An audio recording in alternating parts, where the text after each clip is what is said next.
आज हम लोग बात करते हैं प्रोग्राम लर्निंग के बारे में। आप लोगों को मैंने प्रोग्राम लर्निंग के बारे में पहले भी जो क्लासेस पढ़ाई हैं उसमें प्रोग्राम लर्निंग के बारे में कुछ बातें छूट गई हैं और बृहद लेक्चर होने की वजह से बहुत सारी चीज़ें ऐसी हैं जिनको सिंथेसाइज करके समझना चाहिए हम लोगों को, ताकि अगर कोई चाहता है कि हम उसे प्रोग्राम लर्निंग को बहुत कम टाइम देके थोड़े से समय में अच्छा नोट्स बना के और परीक्षा में लिख के अच्छा स्कोर करें, तो उनके लिए यह बहुत ही उपयोगी है। उनको शुरू से अंतिम तक इसे देखना चाहिए और इस वीडियो को अगर ध्यान से आप देखेंगे तो रिवाइज भी आपका हो जाएगा, जो चीज़ें छोटी हैं वो आराम से आप समझ जाएंगे और बृहद लेक्चर जो आपके सामने पहले दिया गया है उसको सिंथेसाइज करके उसका संश्लेषण करके मेन बातों पर मैं फोकस डालूंगा, जिससे कि आप लोगों को इस कॉन्सेप्ट को समझने में आसानी हो और इसको समझ के अपना नोट्स बना के आप आगे आराम से इसको लिख सकें। तो शुरू करते हैं। जो प्रोग्राम लर्निंग है वो स्किनर के ऑपरेंट कंडीशनिंग पर बेस्ड है और प्रोग्राम लर्निंग किस तरीके से शिक्षा में आई, मनोविज्ञान से किस प्रकार से इसका शिक्षा में उपयोग किया जाने लगा और विद्यार्थियों के शिक्षण प्रशिक्षण में किस प्रकार से इसको उपयोगी माना गया, इसकी हिस्ट्री है। इसमें आपको दो बातें बहुत इंपॉर्टेंट हैं जो ध्यान में रखनी चाहिए। सबसे पहले तो प्रोग्राम लर्निंग साइकोलॉजी के ऑपरेंट कंडीशनिंग के सिद्धांत जिसको बीएफ स्किनर ने दिया था, वहां से इसका शुरुआत माना जाता है। ऑपरेंट कंडीशनिंग सामान्य रूप से सब आप लोगों ने लगभग पढ़ा है इसको। तो ऑपरेंट कंडीशनिंग में आपने एक सिद्धांत पढ़ा था, पुनर्बलन का सिद्धांत।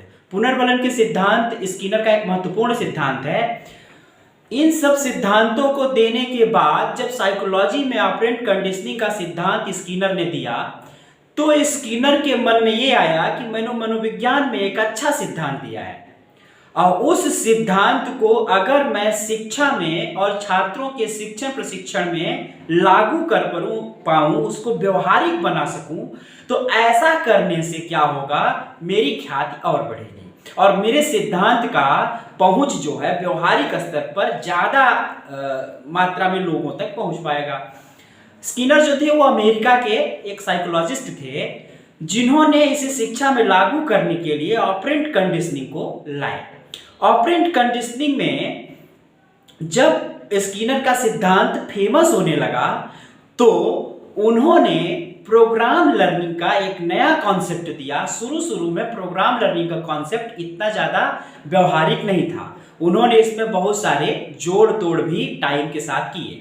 तो दो बातें जो मैंने आपको कहा था ध्यान रखने वाली, कि अमेरिकन साइकोलॉजिस्ट बीएफ स्किनर ने 1950 के टाइम पर ऑपरेंट कंडीशनिंग के सिद्धांत के साथ प्रोग्राम लर्निंग नामक कॉन्सेप्ट को जनता के सामने रखा। इसमें प्रोग्राम लर्निंग को समझने के लिए हमें कुछ बातों को समझना चाहिए। परीक्षा में कुछ प्रश्न जो आते हैं वो इस तरीके से होते हैं कि प्रोग्राम लर्निंग के सिद्धांत समझाइए, प्रोग्राम लर्निंग की विशेषताएं समझाइए, प्रोग्राम लर्निंग की परिभाषा बताइए। तो यहाँ पे जो मैं बातें बताने के लिए जा रहा हूँ, अगर आप इसको ध्यान से समझेंगे तो प्रोग्राम लर्निंग की विशेषता भी बता पाएंगे, कॉन्सेप्ट भी बता पाएंगे, उससे सिद्धांत भी बता पाएंगे और परिभाषा भी उसकी बना पाएंगे। प्रोग्राम लर्निंग एक लर्निंग का कॉन्सेप्ट है जिसमें बच्चों को लघु पदों पर आधारित शिक्षण का कार्य किया जाता है। इसमें बच्चा स्वगति से सीखता है और इसमें बालक स्वमूल्यांकन करता है और प्रतिपुष्टि प्राप्त करता है तथा पुनर्बलन प्राप्त करता है। अब इसमें जो की टर्म आ रहे हैं उन की टर्म्स को अगर आप ध्यान से समझेंगे तो आपको इसी में सिद्धांत भी निकल के आएंगे। कैसे? स्वगति से सीखने का सिद्धांत। अगर हम परिभाषा को सिद्धांत बनाएं तो स्किनर के ऑपरेंट कंडीशनिंग पर आधारित प्रोग्राम लर्निंग के सिद्धांतों में पहला सिद्धांत हो जाएगा स्वगति से सीखने का सिद्धांत। दूसरा सिद्धांत हो जाएगा लघु पदों का सिद्धांत। तीसरा सिद्धांत हो जाएगा स्वमूल्यांकन का सिद्धांत। अब इन सिद्धांतों को अगर विशेषता में हमें लिखना हो तो प्रोग्राम लर्निंग में लघु पद होते हैं। प्रोग्राम लर्निंग में बालक अपनी गति से सीखता है। प्रोग्राम लर्निंग में बालक को सही अनुक्रिया करने पर प्रतिपुष्टि पुनर्वलन के रूप में प्राप्त होती है। तो आपको एक कॉन्सेप्ट समझना है, परिभाषा समझनी है और उसके आधार पे आपको उसके प्रोग्राम लर्निंग के सिद्धांत भी लिख देने हैं और उनकी विशेषताएं भी बना के लिख लेनी है। तो इसमें जो मेन इसकी विशेषताएं हैं उस पर हम बात करते हैं। एक एक विशेषताओं को समझेंगे, उन्हीं विशेषताओं से आप परिभाषा भी बनाएंगे, कैसे हम आपको बना के भी बताएंगे। जैसे पहला सिद्धांत है स्वगति से सीखने का सिद्धांत। स्वगति से सीखना, स्व मतलब खुद, गति मतलब आपकी स्पीड, कितना तेज कितना धीमा आप सीख रहे हैं। तो स्वगति में एक बालक उसको जो विषय वस्तु दी जाती है सीखने के लिए वह अपनी गति से सीखता है, उसके ऊपर जल्दी करने का कोई प्रेशर दिया नहीं जाता है। तो यहां पर हम लोग थोड़ा सा समझते हैं कि स्वगति होती क्या है। जैसे मान लीजिए किसी बच्चे को कोई पैराग्राफ दे दिया गया, पैराग्राफ कह दिया गया कि पढ़ो इसको, छोटा पद रहेगा, छोटे पद को पढ़ो और उसका उत्तर दो। तो क्या होता है कि कुछ बच्चे जो कुशाग्र बुद्धि के होते हैं, जिनकी IQ ज़्यादा होती है, उसे वो जल्दी कर जाते हैं, लेकिन कुछ बच्चे ऐसे होते हैं कि उसके पढ़ने में टाइम लेते हैं। तो वहाँ पे हमें इंस्ट्रक्ट नहीं करना है कि तुम्हें इसे बहुत जल्दी से करना है या तुम्हारे पास कोई टाइम की बाउंडेशन है। इसे कहते हैं स्वगति। तो प्रोग्राम लर्निंग में स्वगति से बालक सीखता है, यह एक विशेषता है। और सिद्धांत क्या होगा? स्वगति का सिद्धांत। एक्सप्लेनेशन दोनों में एक ही तरह की आप कर सकते हैं। दूसरा सिद्धांत है छोटे छोटे पदों का सिद्धांत। प्रोग्राम लर्निंग में जो पद होते हैं उसमें विषय वस्तु को छोटे छोटे पदों में डिवाइड कर दिया जाता है। इसके पीछे लॉजिक यह है कि जब कोई भी विषय वस्तु आपको ज्यादा मात्रा में दे दी जाती है तो आप उसको पढ़ने में निरस्ता और बोरियत महसूस करते हैं।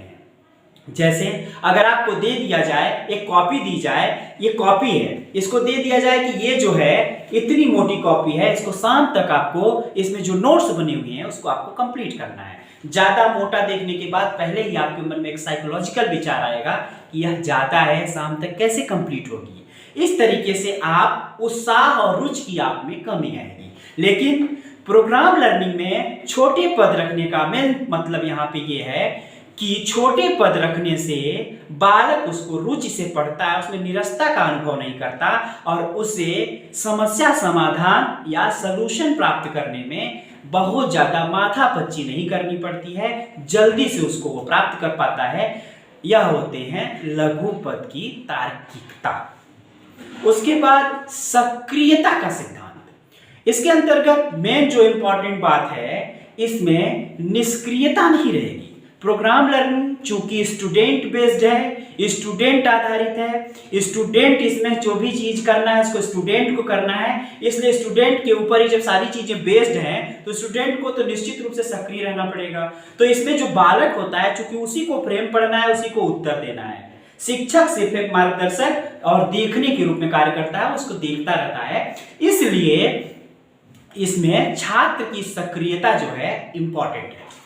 उसके बाद अगला है स्वयं सीखने का सिद्धांत, या इसमें छात्र स्वयं सीखता है। स्वयं सीखने का क्या मतलब है? इसमें छात्र प्रयास करेगा, फ्रेम को पढ़ेगा, उसका उत्तर देगा और अगर उत्तर वह नहीं दे पाता है तो उसको प्रयास करके खुद ही उत्तर देना है।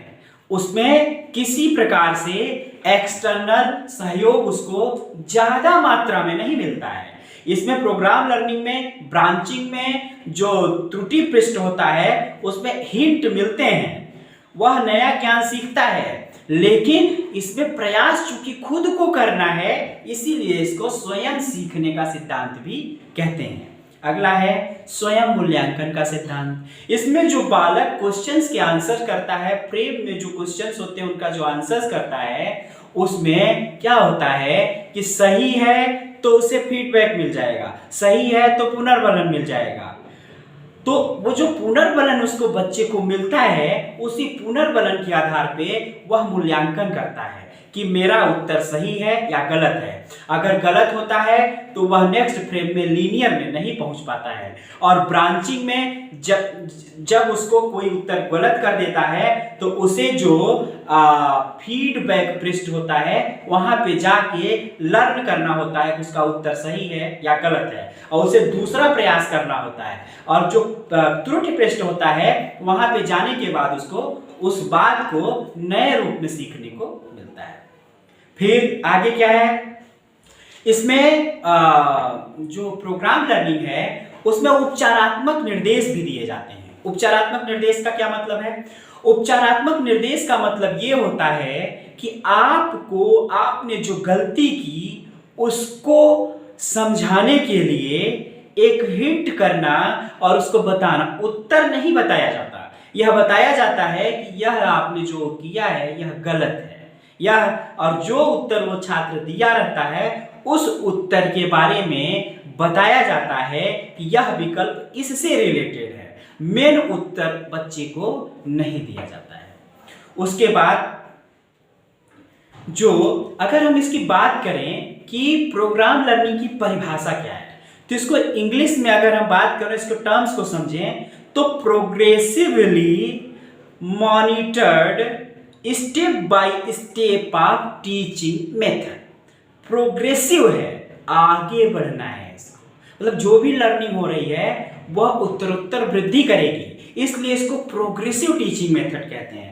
प्रोग्रेसिव टीचिंग मेथड है और यह मॉनिटर्ड है, प्रोग्रेसिवली मॉनिटर्ड। प्रोग्रेसिवली मॉनिटर्ड का क्या मतलब है कि इसमें जो शिक्षक मॉनिटर करता है वह बालक के विकास, नई चीज को सिखाने के उद्देश्य से मॉनिटर करता है, इसलिए इसको प्रोग्रेसिवली मॉनिटर्ड कहते हैं। स्टेप बाय स्टेप होता है, क्यों? क्योंकि इसमें फ्रेम होते हैं, एक फ्रेम फिर दूसरा फ्रेम तीसरा फ्रेम। तो इसमें जो स्टेप बाय स्टेप फ्रेम होते हैं, पहले फ्रेम को सॉल्व करे बगैर आप दूसरे फ्रेम में नहीं जा पाते हैं। पहले फ्रेम को आप सही करेंगे, उसके बाद ही दूसरे फ्रेम में जाएंगे, तीसरे फ्रेम में जाएंगे। इसलिए यहां पर एक बात मैं स्पष्ट करना चाहूंगा कि जो इसके दोनों प्रकार हैं प्रोग्राम लर्निंग के, लीनियर और ब्रांचिंग। लीनियर मतलब रेखीय, ब्रांचिंग मतलब शाखीय। तो लीनियर के अंतर्गत क्या होता है, लीनियर को एक्सटेंसिव प्रोग्राम लर्निंग कहते हैं।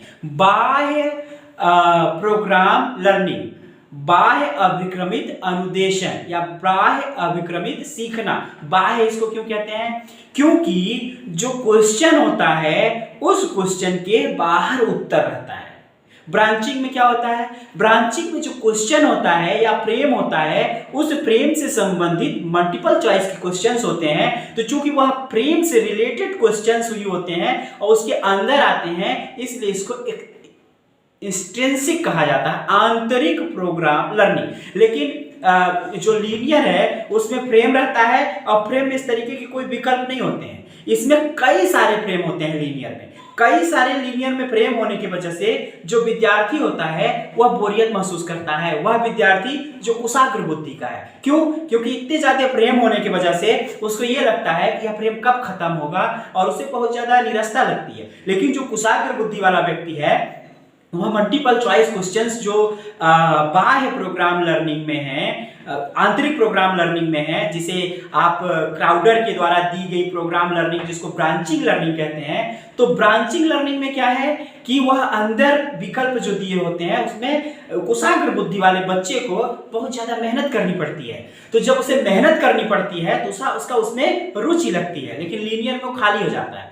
इसमें एक अंतर अगर हम उसको डिस्क्राइब करें तो हम लोग ये देखेंगे कि प्रोग्राम लर्निंग में जो दोनों ये प्रकार हैं, लीनियर और ब्रांचिंग, लीनियर में जो पद है, फ्रेम है, ज्यादा मात्रा में होंगे। ज्यादा मात्रा में होने का क्या कारण है?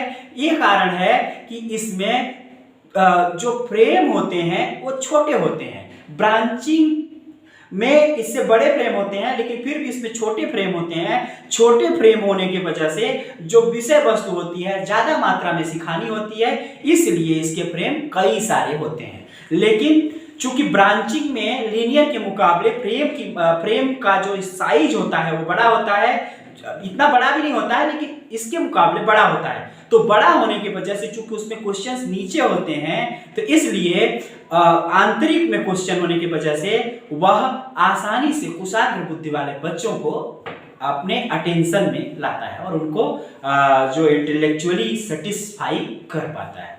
उसके बाद अगर हम बात करें तो चूंकि हमने यहाँ पे दोनों के बारे में अंतर भी बताया साथ साथ, तो दोनों ने बताया। पहला वाला किसने दिया है? अगर लीनियर की हम बात करें, प्रोग्राम लर्निंग, पहले मैंने बताया प्रोग्राम लर्निंग की शुरुआत स्किनर के सिद्धांत से मानी जाती है। तो स्किनर ने सिद्धांत कौन सा दिया? स्किनर ने सिद्धांत दिया लीनियर प्रोग्राम लर्निंग का, जिसको हिंदी में रेखीय प्रोग्राम लर्निंग कहते हैं, रेखीय अभिक्रमित अनुदेशन। अभिक्रमित का क्या मतलब है?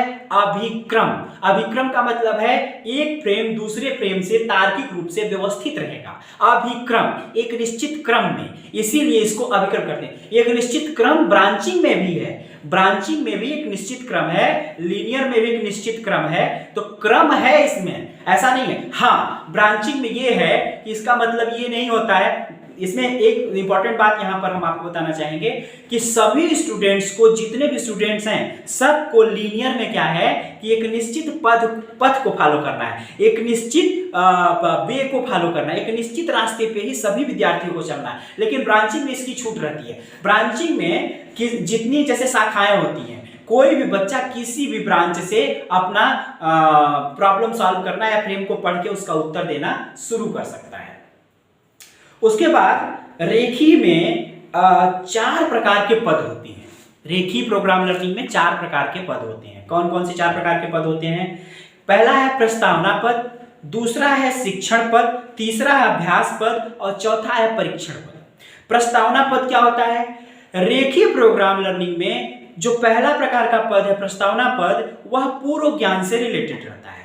पूर्व ज्ञान से रिलेटेड होने का क्या मतलब है? यह पद प्रस्तावना, चूंकि जब हम लोग कहीं भी प्रस्तावना लिखते हैं या प्रस्तावना बनाते हैं तो वह पूर्व ज्ञान जो होता है उससे रिलेट करके ही बनाते हैं। हम आज की प्रस्तावना वही देंगे जो हमने आपको पहले, जैसे शुरू में इस वीडियो में मैंने आपको पढ़ाया, तो हमने पहले की क्लास का जिक्र किया, थोड़ा सा को पूर्व ज्ञान से जोड़ा और उसके बाद मैंने आपको बताया कि मैं आगे इस तरीके से पढ़ाने जा रहा हूं। तो जो प्रस्तावना पद होते हैं वह पूर्व ज्ञान से रिलेटेड होते हैं। दूसरा पद होता है शिक्षण पद। शिक्षण पद की संख्या जो होती है सबसे ज्यादा होती है। शिक्षण पद में क्या होता है? इसका उद्देश्य होता है नए ज्ञान को बच्चों को देना, नए ज्ञान को बच्चों को समझाना। और ये जो शिक्षण पद होते हैं ये तार्किक रूप से एक निश्चित क्रम में बने होते हैं, तार्किक रूप से एक दूसरे से व्यवस्थित होते हैं, एक अभिक्रम में होते हैं।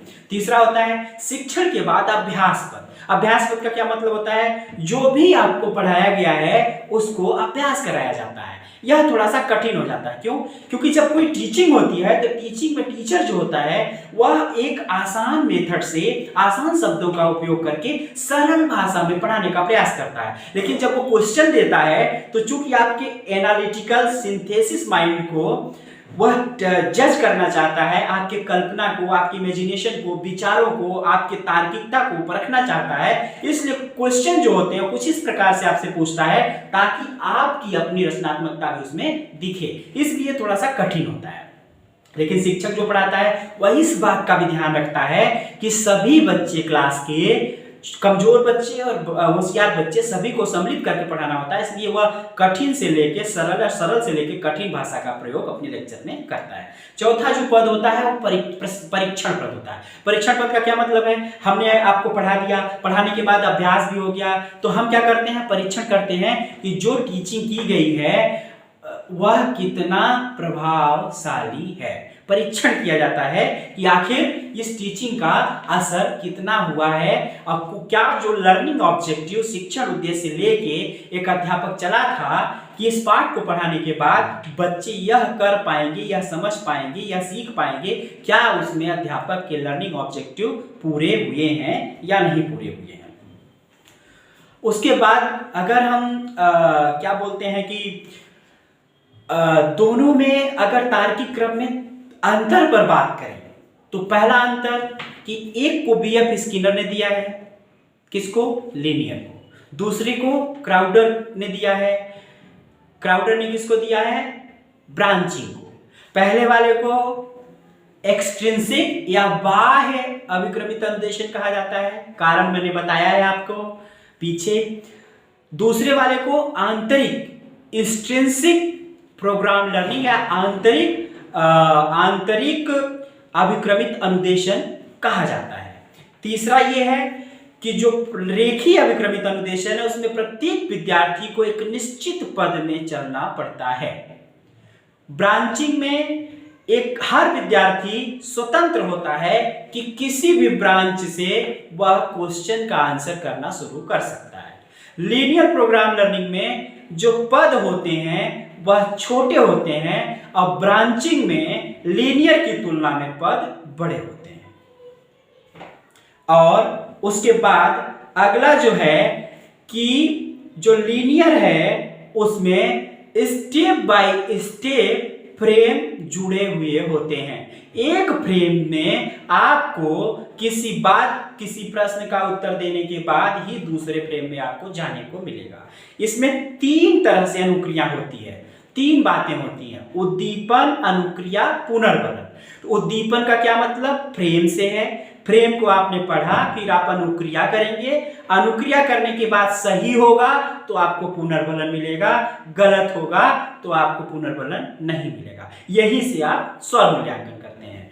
लेकिन जो आपका ब्रांचिंग लर्निंग है, ब्रांचिंग लर्निंग में क्या होता है कि जो पद होता है वह चूंकि लीनियर से थोड़ा बड़ा होता है, उसके अंदर मल्टीपल चॉइस के क्वेश्चंस होते हैं। उसमें 2 प्रकार के पृष्ठ होते हैं, मुख्य पृष्ठ और त्रुटि पृष्ठ। मुख्य पृष्ठ में फ्रेम होता है, फ्रेम में जो मल्टीपल चॉइस क्वेश्चन होते हैं उसमें से मान लीजिए क्वेश्चन एक का 4 विकल्प है, A B C D.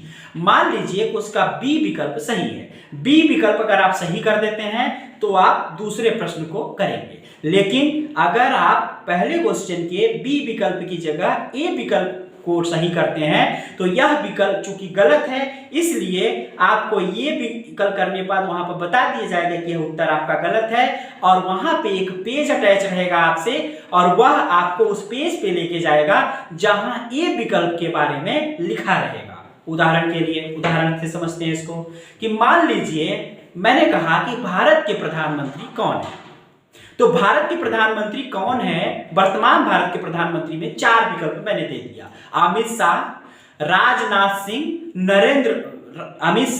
Narendra Modi, राजकों को जब आप ध्यान से देखेंगे तो इसमें जो बी विकल्प है वह सही है। लेकिन मान लीजिए किसी ने ए विकल्प को सही कर दिया, तो ए विकल्प में चूंकि अमित शाह का नाम है तो अमित शाह चूंकि भारत के गृह मंत्री हैं तो वह उत्तर आपका गलत हो गया। या मैं ब्रांचिंग प्रोग्राम लर्निंग की बात कर रहा हूं। वहां से आपको गलत उत्तर होने की वजह से पेज नंबर 10 मान लीजिए अटैच है तो वह त्रुटि पृष्ठ है। उस त्रुटि पृष्ठ पे आप जाएंगे और त्रुटि पृष्ठ पे जाके आप अमित शाह के बारे में पढ़ेंगे कि वह भारत के गृह मंत्री हैं। इस तरीके की चीजें उसमें आपको देखने को उत्तर में मिलेगी। लेकिन यहाँ पे उत्तर में आपको यह नहीं मिलेगा कि भारत के प्रधानमंत्री नरेंद्र मोदी हैं, यह आपको नहीं मिलेगा। लेकिन वहां से जब आप लौट के आएंगे तो एक उत्तर तो आपको क्लियर हो गया, चूंकि यहाँ पे आपको गृह मंत्री के बारे में बताया गया, अमित शाह गृह मंत्री यह बताया गया, तो यहाँ पे त्रुटि पृष्ठ पे व्यक्ति नवीन ज्ञान को प्राप्त करता, उत्तर उसे नहीं मिलता, लेकिन दोबारा आएगा दूसरा उत्तर देगा। इस बार सही कर लिया तो उसको पृष्ठ पोषण दे दिया जाएगा, पुनर्बलन दे दिया जाएगा और नेक्स्ट क्वेश्चन चला जाएगा। लेकिन फिर अगर गलत करता है, बी की जगह नरेंद्र मोदी की जगह भारत के प्रधानमंत्री राजनाथ सिंह को अगर वो बताता है तो वह फिर पृष्ठ नंबर उससे अटैच मान लीजिए 10 पृष्ठ की जगह 12 पृष्ठ है तो पृष्ठ 12 पे जाएगा। वहां पे वह राजनाथ सिंह के बारे में पढ़ेगा, देखेगा कि यह भारत के रक्षा मंत्री हैं, प्रधानमंत्री नहीं है, तो उसे फिर नया ज्ञान हुआ। इस तरीके से जब तक बालक सही उत्तर नहीं दे लेता है तब तक उसको इसी प्रकार से ब्रांचिंग लर्निंग में अवसर मिलते रहते हैं। और यह जो रिमेडियल पृष्ठ है, यहाँ पे उसको उपचारात्मक निर्देश भी दिए जाते हैं। उपचारात्मक निर्देश का यही मतलब है कि उसके बाद उस विकल्प के बारे में वो बच्चे को बता दो तो वह क्लियर हो जाए कि ए नहीं है, सी नहीं है, डी नहीं है। लास्ट में ऐसे करते करते जब वो उत्तर दे लेता है तो उसे बात समझ में आ जाती है। तो यह हुआ branching programme learning. Branching programme learning की विशेषताओं के बारे में अगर हम बात करें तो चूंकि अभिक्रमित अनुदेशन है, पहली विशेषता है तार्किक क्रम में रहेगा। एक निश्चित सी बात है कि तार्किक क्रम नहीं रहेगा ही, चूंकि भाई छात्रों को अगर समझाया जा रहा है और तार्किक रूप से ही अगर वो क्रम में नहीं रहेंगे तो निश्चित रूप से उसमें समस्या आएगी। दूसरा है सरल से कठिन। ब्रांचिंग प्रोग्राम लर्निंग की विशेषता यह महत्वपूर्ण यह है कि यह सरल से कठिन की ओर जाता है। यह सरल पहले, क्योंकि निश्चित सी बात है जो प्रोग्राम लर्निंग का मतलब ही है स्टेप बाय स्टेप आपको सरल बातों को सिखाने से कठिन बातों की ओर जाना है। सरल विषय वस्तु व्यक्ति के सामने, छात्र के सामने पहले रखनी है, उसके बाद उसी तार्किक क्रम में उसी जुड़ाव के साथ कठिनता स्तर धीरे धीरे बढ़ाया जाता है। यह ब्रांचिंग प्रोग्राम लर्निंग की दूसरी विशेषता है। तीसरी विशेषता है कि यह मनोवैज्ञानिक सिद्धांतों पर आधारित है। कौन से मनोवैज्ञानिक सिद्धांतों पर आधारित है? जो लीनियर है वह ऑपरेंट कंडीशनिंग पर आधारित है और जो ब्रांचिंग है वह इक्लेक्टिक सिद्धांत पर आधारित है।